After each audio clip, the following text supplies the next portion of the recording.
오늘은 악을 제거하려는 이스라엘의 딜레마, 악을 제거하려는 이스라엘의 딜레마 이라는 제목으로 말씀을 참고합니다. 우리가 이 앞장의 내용을 좀 알아야 이어지는 건데, 앞장에서 한 레위인이 첩을 맞이해서 살았다는 겁니다. 그런데 이제 베냐민 땅에 그 기브아라고 하는 곳에서 잘못된 사건이 일어나요. 기브아의 불량배들이 이 레위인이 거처하러 들어간 집을 보유하고, 오늘 밤에 내가 너와 상관해야 되겠다. 그러니까 집주인인 노인이 어떻게 손님에게 그럴 수 있냐? 내 딸들이 있으니 차라리 내 딸들을 너희에게 주겠다. 그래도 막무가내로 막 계속 이 레위인을 끌어내려고 하는 거예요. 이건 뭘 말하느냐? 동성애를 말하는 거라고요. 동성애. 소돔과 고모라가 망한 이유가 동성애에 있어요. 그래서 이 동성애를 소돔이라고 하는 이 언어가 나온 거예요. 소돔에서 그런 일이 있었기 때문에. 근데 여기서도 이 기브아의 불량배들이 똑같은 짓을 하려고 하는 거예요. 이 소돔 땅에서도 똑같은 일이 일어났는데 천사가 오히려 그들의 눈을 막고 롯의 가족들을 구출해내잖아요. 그리고 하늘로부터 유황불이 쏟아져서 심판의 예표가 됐단 말이에요. 이 중요한 사건이 또 여기 베냐민에서 일어났는데, 결국은 이 불량배들이 레위인의 첩을 이제 밤새도록 겁탈하고 결국 죽었어요. 그러니까 이 레위인이 너무 억울해가지고 그 여자의 시체를 12도막을 내가지고 전국에다가 돌렸단 말이에요. 그래서 시대에 정말 이런 일이 있을 수가 없잖아요. 그래가지고 전 지파가 깜짝 놀라서 총회를 모였어요. 전국 총회를 열었다고. 이거 어떻게 하면 좋냐? 오늘 본문의 결론을 맺기를 악은 제거해야 된다. 그래서 이제 베냐민 지파 사람들을 만나가지고 이 불량배들을 우리한테 내놔라. 우리가 공의롭게 처단해서 앞으로는 더 이상 이런 악이 일어나면 안 된다 했는데, 문제는 뭐냐? 베냐민 지파가 자존심이 상해가지고 우리 그 사람들 너희들한테 못 내준다. 차라리 우리는 전쟁을 치르는 한이 있어도 그렇게는 못해. 이렇게 나온 거라고. 아니, 악한 불량배를 죄송합니다 하고 내놓고 같이 처단해야지. 어떻게 같은 지파의 불량배가 우리 사람인데 너희들이 일방적으로 친다? 자존심 상하게 무슨 소리 하는 거야? 차라리 우리가 같이 전쟁하자. 이렇게 나온 거란 말이에요. 그 바람에 진짜로 전쟁이 일어난 거고, 그래서 베냐민 지파가 남자들이 다 전멸하게 된 거예요. 그래서 이대로 놔뒀다가는 지파 하나가 없어지게 생겨가지고 이스라엘이 치는 것도 문제고 베냐민 지파가 없어지는 것도 문제고 그냥 딜레마에 빠졌단 말이에요. 여러분, 이 성적인 타락이 여기까지 왔는데, 결국 성적인 타락이 내전이 일어나가지고 한 지파가 없어지는 이 엄청난 사건으로 번지는 걸 보시라고요. 이 땅에 인류가 살면서 뭐의 범죄가 시작이냐면 성의 범죄가 시작이에요. 창세기부터 라멕이 두 여자 데리고 살다가 늙음하게 두 여자 때문에 고난을 당한다고 이렇게 나오잖아요. 그러니까 인류는 하나님 앞에서 범죄하고 사탄의 밥이 되니까 가장 사람이 무너지기가 쉬운 것이 성범죄부터 시작되는 거예요. 성이 개방되면 사회가 다 풀어져서 타락하고 이렇게 세상이 엉망진창이 되는 것이다 그 말이에요. 이걸 어떻게 해결해야 되겠느냐, 그게 딜레마예요. 오늘 본문에서는 이제 11지파가 모여가지고 그들을 악을 분명히 규정하고 이걸 처리하는 방법을 오늘 본문에 이제 정했다 그 말입니다. 이것이 이제 올바른 생각인 거예요. 자, 세 가지가 있어요. 첫째는 1절부터 11절에 보면 악에 대해 의분이 일어났다. 이게 중요한 거예요. 레위인이 자기 첩의 시체를 12토막 내가지고 전국에다가 보내면서 세상에 이런 억울한 일이 어딨냐 하니까 그 레위 총회를 열어서 레위인을 불러가지고 자초지종을 다 말을 하게 한 거예요. 그 말을 딱 듣고 나니까 이건 진짜 있을 수 없는 일이다. 사실 더 먼저는 이 레위인이 첩을 얻은 게 더 먼저고, 어떻든 그건 그렇다 치더라도 이렇게 불량배들이 이렇게 날뛰고 동성애 하려다가 안 되니까 그 여자를 밤새도록 불량배들이 겁탈하고 결국 죽였단 말이에요. 이 문제는 그야말로 악 중의 악인데, 이거를 총회가 모여서 어떻게 판단했느냐? 이건 도저히 참을 수 없는 일이다. 의분이 일어났다는 거예요. 그래서 군대가 40만 명이 모여들었어요. 이거는 반드시 해결해야 된다라고. 처음에는 각 지파에서 사람들을 조금씩 뽑아가지고 그 불량배들만 처벌하기로 하고 결정을 내린 건데, 베냐민 지파가 거부하니까 전 군대 40만 명이 동원됐단 말이에요. 베냐민 지파는 뭐 다 모여봐야 몇만 명 안 되잖아요. 그런데 사람들의 마음에 제일 먼저 분별력이 생겨야 되는 것이, 이것이 의로운 거냐 불의한 거냐, 이게 선한 일이냐 악한 일이냐, 이게 하나님 앞에 거룩한 일이냐 더러운 일이냐를 구분할 줄 알아야 된단 말이에요. 그래서 그래도 11지파는 객관적인 입장이었기 때문에 의분을 가지고 그 불량배들을 반드시 제거해야 된다라고 결단을 내렸다 그 말입니다. 이 세상이 그런 악한 일들이 많이 벌어지는데 왜 세상은 가만히 있느냐? 다 너나 나나 똑같으니까 의분이 안 일어나는 거예요. 아, 그냥 재수없게 그런 일이 생겼구나. 뭐 할 수 없지 뭐. 그럼 넘어간단 말이에요. 그러니까 점점 더 그런 일이 커지고 정말 상상도 못한 범죄가 일어나잖아요.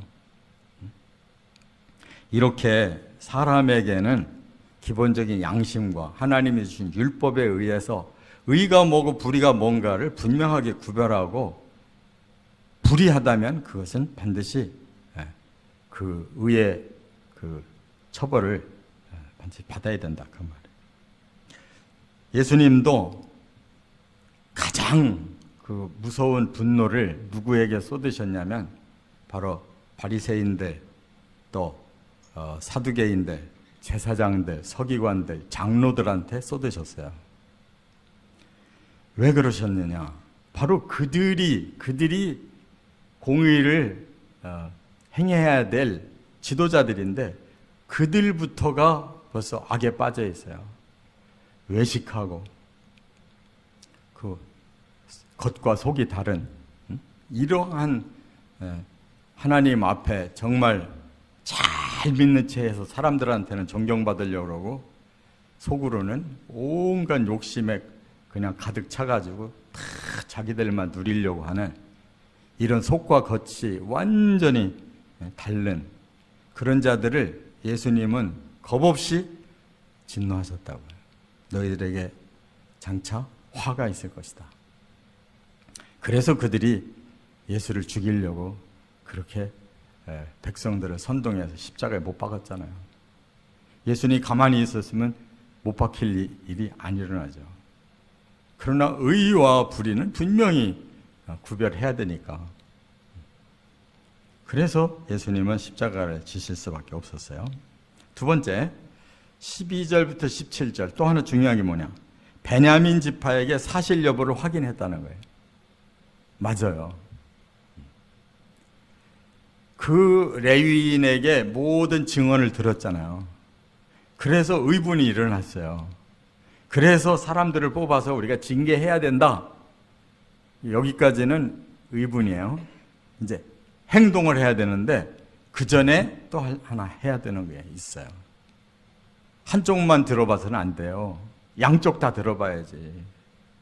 그 베냐민 지파의 사람들을 찾아서 물어봤단 말이에요.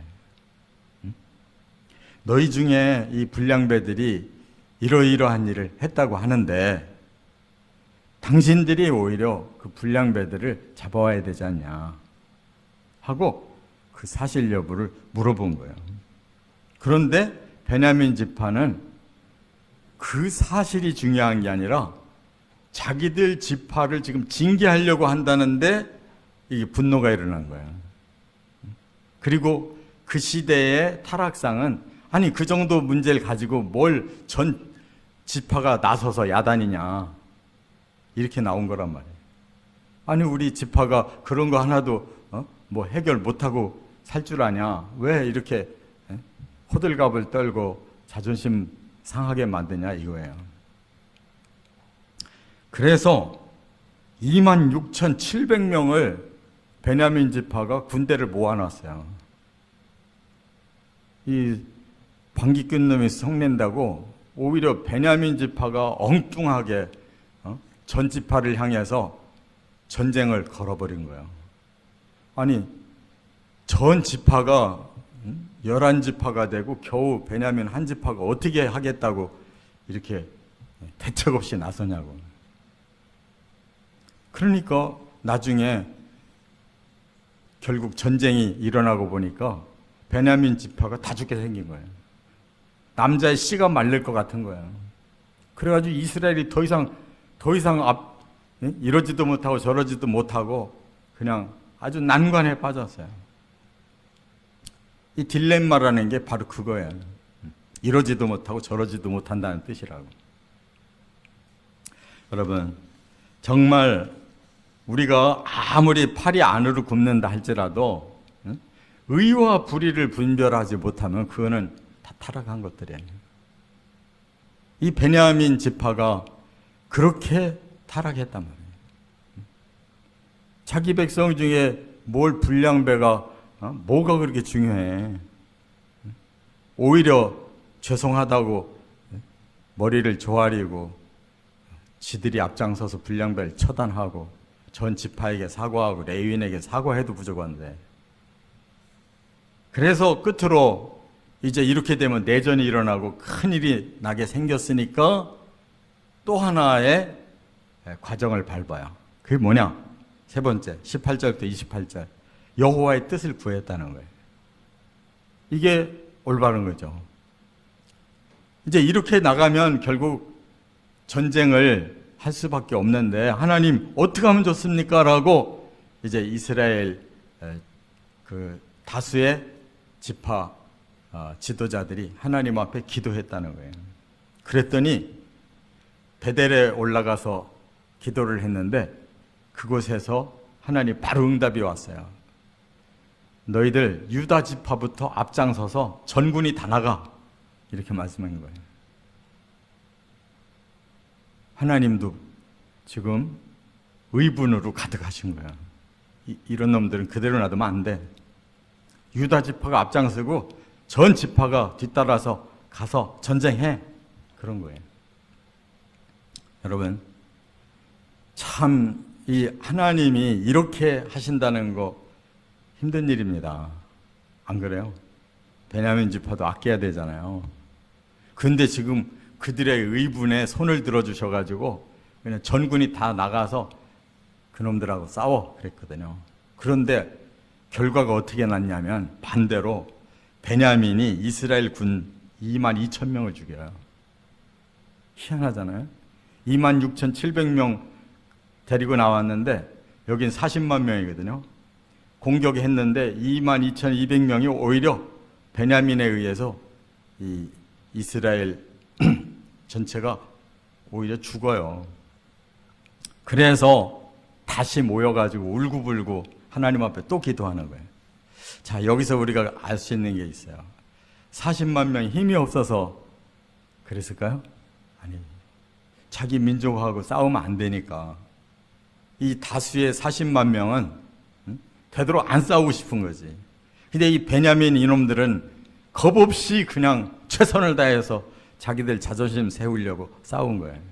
일단 2만 2천 명의 억울한 희생을 또 당한 거라고. 세상은 이래요. 이게 바로 타락한 베냐민의 모습이야.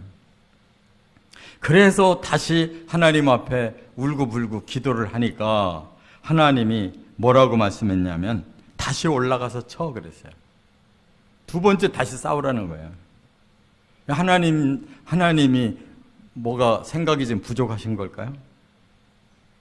그런데 두 번째 전쟁을 했는데 또 베냐민이 이스라엘 군을 18,000명을 또 죽여요. 아니, 베냐민이 지금 승승장구하고 있는 거예요.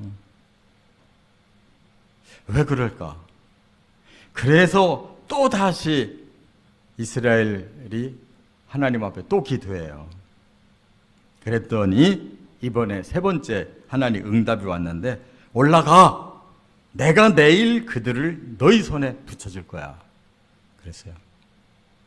하나님이 왜 세 번이나 허락하셨을까요? 베냐민이 회개하기를 바란 거예요. 이놈들이 스스로 꺾어지면 해결되는 거거든요. 회개하는 마음이 있으면 되는 거예요. 그런데 세 번째, 두 번이나 이렇게 하나님이 기회 줬는데도 회개하지 않으면 세 번째는 그들 진멸하겠다는 거예요.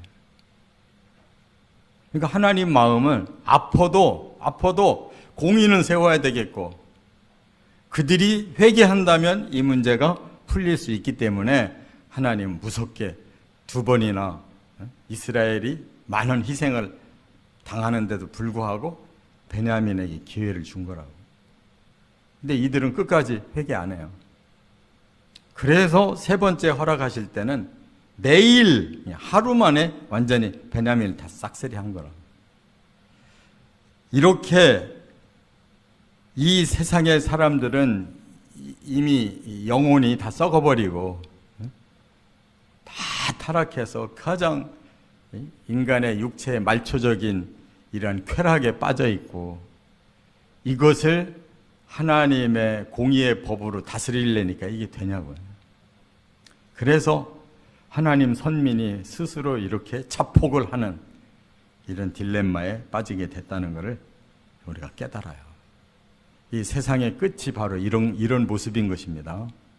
하나님이 오죽하면 베냐민 남자들이 싹쓸이 돼서 지파 하나가 없어지는데도 그냥 하나님 밀고 나가셔요. 이와 같은 마음은 무슨 마음이냐? 결국 끝까지 악하고 회개하지 않고 돌아오지 않으면 심판한다는 거예요. 하나님이 선민이라 할지라도 지파 하나를 없애더라도 하나님은 의를 세우신다는 거예요.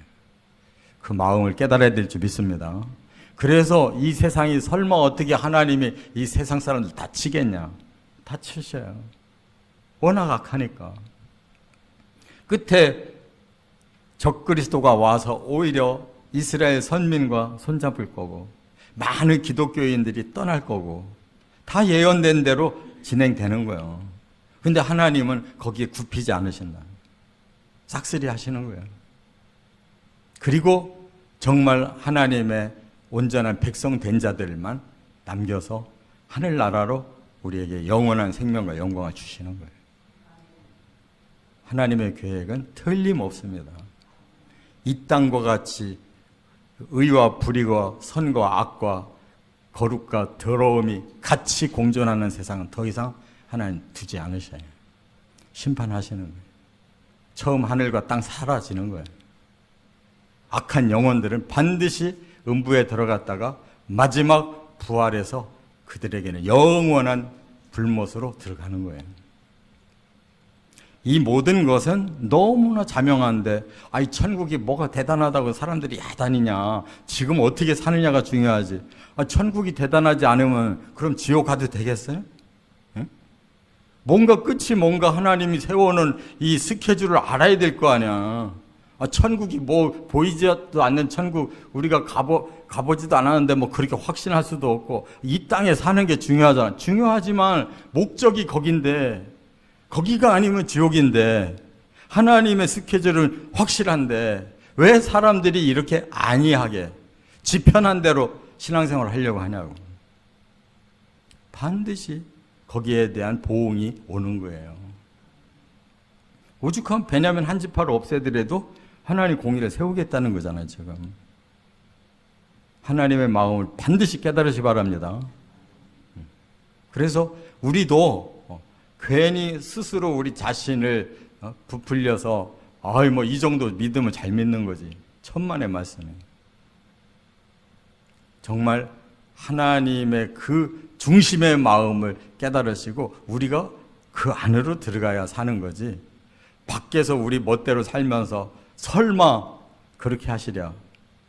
설마가 심판을 부르는 거예요.